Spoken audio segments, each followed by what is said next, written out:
இனிமே உனக்கு ஏமாத்தவே முடியாது. சொந்த அம்மா, அப்பாக்கே வாடகை பே பண்ற மாரி கணக்கு காமிச்சல, இனிமேல் அது நடக்காது. வாடகை பே பண்ணாம ஹெச்ஆர்ஏ பெனிஃபிட் எடுக்க முடியாது. உங்க எல்லாருக்கும் கவர்மெண்ட் டாப்பு போட்டாங்க. இந்த வருஷம் ஏப்ரல் 1ஆம் தேதியிலிருந்து நீங்க ஹெச்ஆர்ஏ பெனிஃபிட் கிளைம் எடுக்கிற மாரி இருந்துச்சுன்னா, உங்களோட முதலாளி யாரு? உங்க முதலாளி அடுத்து நீங்க எந்த உறவு வச்சிருக்கீங்க? எல்லாமே சொல்லணும். இப்ப நீங்க சொல்லலாம், என் முதலாளியே அப்பா தான்டான்னு. ஆனா, உங்க அப்பாவோட ஐடிஆர்ல ரெண்டல் இன்கம் இல்லாட்டி 2 பேருமே சிக்கிடுவீங்க.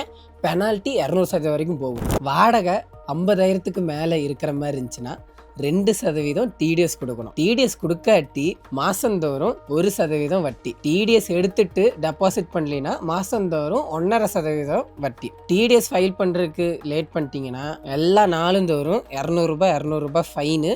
இது கூட பெனால்ட்டி 10,000லேருந்து 1,00,000 வரைக்கும் போகலாம். இதுக்காக ஒரு வழி தான் இருக்குது. மரியாதைக்கு யூபிஐ வழி பேமெண்ட் பண்ணுங்க. அதுக்கப்புறம் அப்பாவோட ஐடிஆரில் ரெண்டல் இன்கம் அதுவும் போடுங்க. அதுக்கப்புறம் இந்த ரெண்டல் அக்ரிமெண்ட்டும் மெயின்டைன் பண்ணிக்கோங்க. அதுக்கப்புறம் நீங்கள் இந்த மாதிரி ஏமாத்துற ஆளாக இருந்தீங்கன்னா கமெண்ட் செக்ஷனில் போடாமல் போடுங்க. அதுக்கப்புறம் இந்த ஏமாத்துற ஃப்ரெண்ட்ஸுக்கெல்லாம் ஷேர் பண்ணி விட்டுருங்க.